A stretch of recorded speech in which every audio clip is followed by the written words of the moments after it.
Today's super informal, right? This session, it's an opportunity for people to meet like-minded people, have a chat, eat some food. The thing from our perspective as HubSpot is one of the things we do appreciate is we haven't been in South Africa in about 6 years. So for us, this is our first opportunity to come across here. We work with some wonderful agencies, Mo Agency. We like to have the opportunity for you guys to meet each other, have some chats, and also get an opportunity to ask people from HubSpot, what's the perceptions in the market? What do you guys see when you're sitting in an office in Dublin or in Boston or in wherever? Why has Africa become a focus for HubSpot? And I think it gives you guys the opportunity to, as I said, ask us questions, and then afterwards we can pop outside, eat some food and have some chats. So I've got Dolly with me. Dolly's also over here from Dublin, so if anyone has any sales related questions, Dolly is your woman, and we'll kind of go through a few questions. We've also got Luke who's going to join us, so Luke is actually going to ask a lot of the questions today. Luke is the CEO of Mo Agency, and he is going to be the big boss today. I'll pass it across to Luke. Just a show of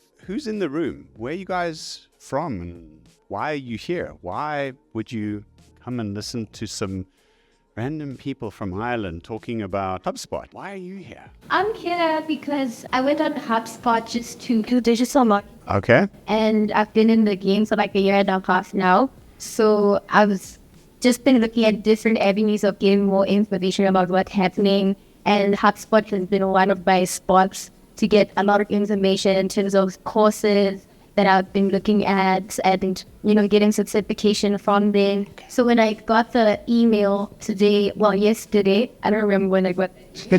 So when I got it, because I've subscribed to the newsletter, when I got it, I was like, what? Could this be real? I need to go there because I see yes, there is a crazy amount of information on your site, all over the internet, but it would be nice to hear from the guys from HubSpot. Fantastic. Anyone else who's got a different story?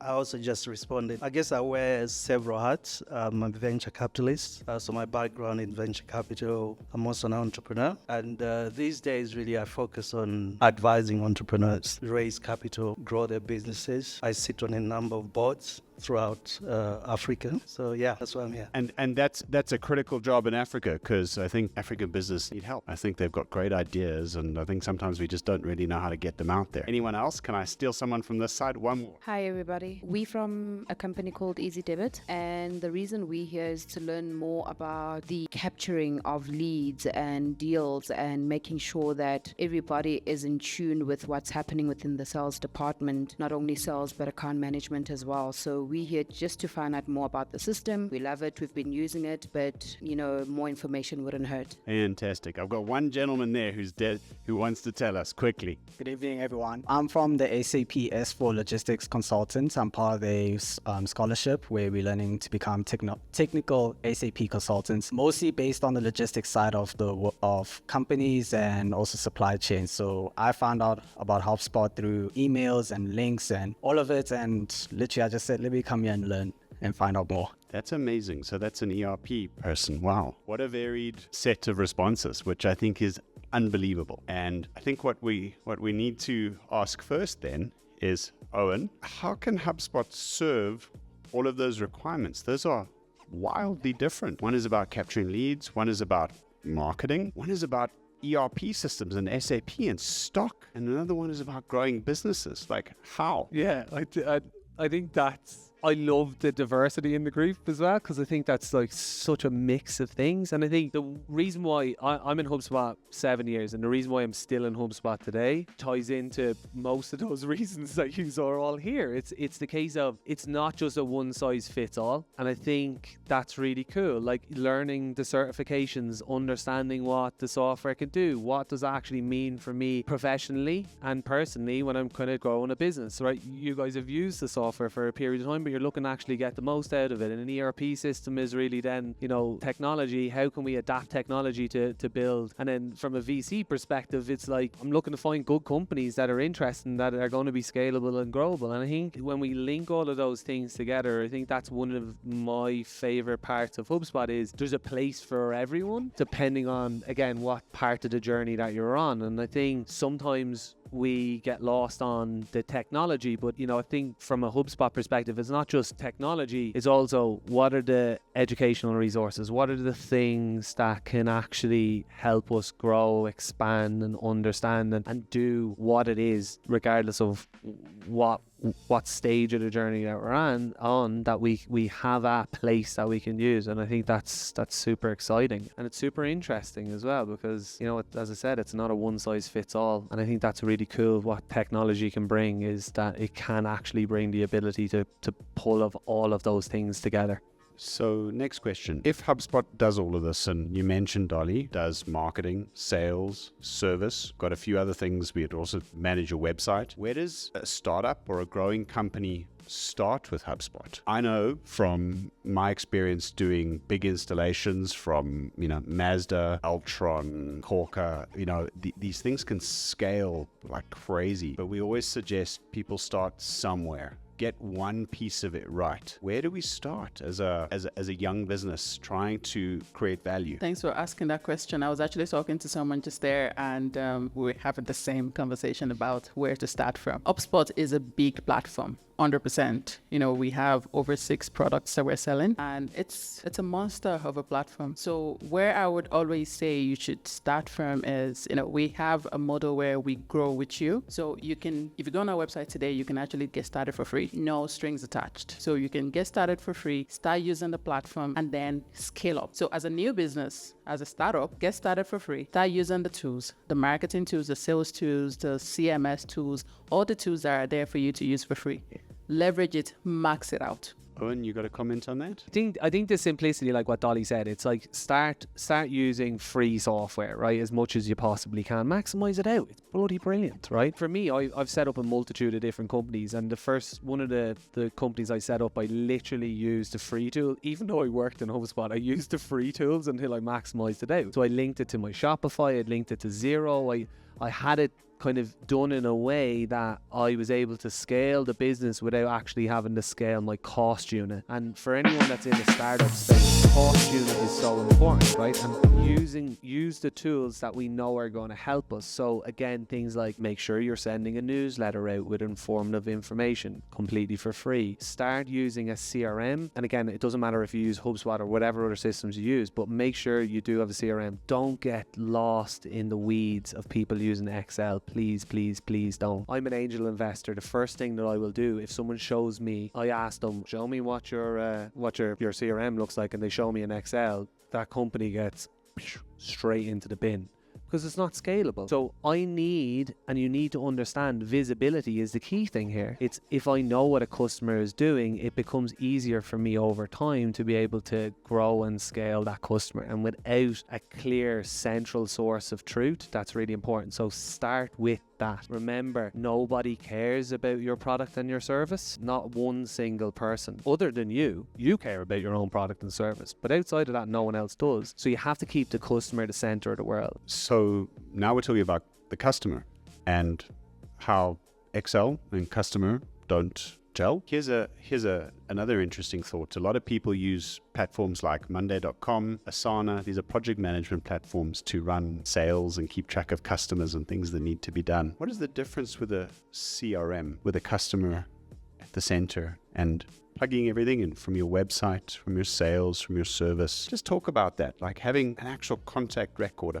a real person at the center of everything, and being able to see that customer and the customer within your business from perspective that HubSpot gives you. Love that question, and I literally was talking about it just before I came in. What the big difference is you don't want someone to be static, right? We are in 2024, which means that people come to you from a multitude of different sources, whether it's Facebook, Instagram, LinkedIn. They come to your website, they click on a button, they do something. And again, I'm not saying any of those pieces of software that Luke mentioned are bad. They're really good. But what we lose is the visibility on the customer. So if I don't know what someone is doing or what they're clicking on or what they're looking at, what am I going to say to them? If I can't see what they're looking for, and I can't see what they're looking at, it makes it really hard for me to market and sell to them. And that's the biggest problem that I see in startups is it's like, guys, you're doing a really good job of getting people, but what are they doing? Are you waiting for them to convert on a contact us page? We're in 2024. We know people are coming in from different sources. So for me, it's about being proactive and being reactive when people are doing things and not just leaving things static. And for me, that's why a customer being the center of the world is so important. Visibility is so important. Well, I've got a question for Dolly. So Dolly's the principal account director for Africa. So she sells a lot of HubSpot into all types of organizations on the African continent, and some really, really big deals, and some small businesses that are just thinking forward and they want to be customer focused. Tell us about who's buying HubSpot in South Africa at the moment. We have a lot of customers in South Africa. I'll just be really specific in here. So we have a lot of companies in South Africa. We have Ultron using HubSpot. We have Prime Media using HubSpot. We have Ballo World Equipment using HubSpot. We have Easy Equities using HubSpot. We have a lot of companies using us, and that's the honest truth. But in terms of the trend that we see when I'm talking to them in terms of what are the main challenges that they are facing, what are the goals that they have, priorities and all, what's going on within the business, there's always one thing that comes up every single time, and that would be mainly two things actually. So misalignment with the sales and marketing team. One, always. I just sometimes, when it comes up, I laugh because I knew they were going to say that in the first place. That is one, so misalignment between the sales and marketing team. And then the second one would be the disjointed systems that they have. Imagine a company using 15 different systems. How in the world are they going to be able to be functional? I don't understand. So you have 15 systems. You have Monday.com running some kind of report. You have Pipedrive. Then you have Trello. You have other systems. And literally, they're not speaking to each other. They're disconnected, they're disjointed, and you have no clue what's going on in all the departments that you have no clue. So as a CEO, you're running the business blind, and that's the honest truth. You're running blind, and it's just a matter of time. It's a ticking time bomb before it all collapses. So this is where HubSpot comes into play. This is where CRM comes into play, where you're able to have every single thing on a single platform. You have 360-degree view of your business. It doesn't matter what department you're in. You're able to see what's going on within your business, and that would be my response to that. So, in regards to connecting systems, taking into regard social media management from a digital marketing company working with different clients and posting on their different platforms, is it possible to connect different brands on HubSpot, or is there a limitation? Because I know other platforms tend to limit you in terms of how many social platforms you can connect. You're actually able to link in many accounts within HubSpot, and then you can, any post that you actually post out on those social media channels, you're able to attribute it to any campaigns that you're running as well. So you can always run reports on it going forward. So Dolly, back to the sequencing tool. So I'm just curious, where would the customer journey begin in terms of when would you kick that off? Because I think in the earlier session, we're speaking about privacy and sort of respecting people's preferences. So is it when they've clicked a button on your website, or if they shared your email? Would there also be some sort of opt-in for that sequencing tool where someone has to accept? You actually, just give the answer just there. So the way it works, for me personally is, they would have reached out to me to say they want to talk to me. So that's a legitimate interest to say yes. Send me all the emails in the world. I'm open to it. But if they didn't reach out to me, I have to think about the Puppy Act, GDPR and everything before I send anything to them. But most of the times, people actually, they are fine. They're the one reaching out and all. So one extra point to that is you should have an unsubscribe button in the bottom of your email as well. So if I'm cold outreaching someone for the very first time, I find their information from LinkedIn, I get their emails from hunter.io, I put it into the system, I send them an email or a video in my case. As once I have the legitimacy at the bottom of it where they can unsubscribe, they have an option to leave, well then you're cool from a regulation perspective. Thank you very much. Hi everyone, my name is Tammy. I'm actually a huge advocate for HubSpot. So I was intrigued by the gentleman in front there who was asking about B2C, business to consumer. So we use HubSpot basically for B2C and both B2B. And I'm telling you that it's a must-have. I like to think of HubSpot as a sort of like a motherboard. Like it holds everything, basically.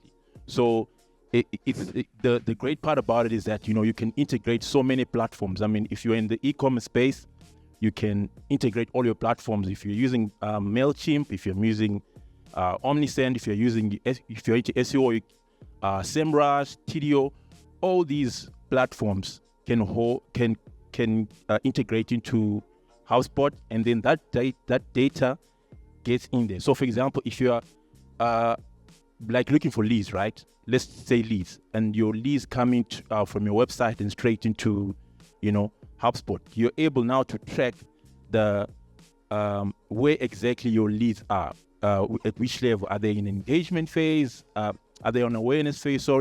Engagement phase. Are they ready to buy? So all those things you can literally see, and it makes your job so easier. And the best part about it is that you now can integrate so many teams within your department. So if there's a marketing team, there's a sales team, and maybe there's let's say the warehouse team. So all these things come together, and everyone is like in one unison. So and it also links if you've got like directors and stuff, they can see this data, and it becomes so easier for everyone. So it creates this sort of like ecosystem of data to really see where the customer is, what's the next move, and makes your job easy. Thanks. Amazing. Are you sure you're not working for HubSpot? No. I love hearing advocates like that, because I think it's also super cool for us, because like we've flew across the world, and like that puts a big smile on my face, to be brutally honest, because I think sometimes it's kind of hard to see someone's face. I can see how passionate you are about it, and that's amazing for me personally. Thank you for that. Hi, sorry, just wanted to ask regarding with SAP ERP, how does HubSpot and SAP actually work hand in hand, and how do we integrate their software? Because as someone still looking for a job or an internship like myself, I just want to understand how can I leverage on HubSpot skills, as well as also use my SAP skills that I'm learning and trying to move forward. Good question. And I'm going to hand over to Luke. Come and talk to me. We integrate a lot of ERPs. Not always the easiest systems to integrate into HubSpot, because they are complex. They manage all manner of things, from logistics to stock to warehouses around the world. Complex systems. Okay, that's why they cost what they do. But they are not very good at managing the day-to-day interactions, the finer details of how you interact with the customer. They'll tell you how many boxes he bought of that product, and that he's in Singapore. It's not going to tell you, remind someone, or over there, he said an executive sent this guy a WhatsApp the other day. This guy opened up a website page. It's going to do the same thing in terms of, okay, there was a deal in HubSpot, there's a deal in SAP, but business is done in those details in between those big pieces of information. That's where HubSpot comes in. SAP can't do that. We talked about Syspro, another ERP. Syspro can't do that. You need a CRM to do that, and HubSpot happens to be a particularly good one. Yeah. And come and talk to me. We're always looking for young people trying to make a break. Yeah, and I think the other thing is, like, there's a lot of like certifications, like the lady here in the front that mentioned earlier on. There's a lot of certifications out there. So for something like integrations, there is stuff that's there that you can kind of take and learn. And as I said, have a chat with Luke. So from my side, and from HubSpot, and from me and Dolly, I'd like to thank you all for coming today. As I said, we're going to have food and a bit of drink outside. So chat among each other, come and ask us questions. The opportunity, as I said at the top of the session today, was this is an opportunity to bring like-minded people together. Give yourselves an opportunity to pitch yourselves between each other, practice your elevator pitches, get to make some lifelong friends, hopefully. And also from my side, I'd really like to thank Luke. I called on him very much last minute, and he, like a pure champion, came up and took the session today. So I really appreciate that, Luke, and thank you for everyone. But yeah, that's us. That's a wrap. So as I said, come around, have some food, have some drinks, ask us lots of questions, get to chat to each other, and thank you so much for attendance today. I really appreciate it. It was lovely to meet you all. Thanks, everyone.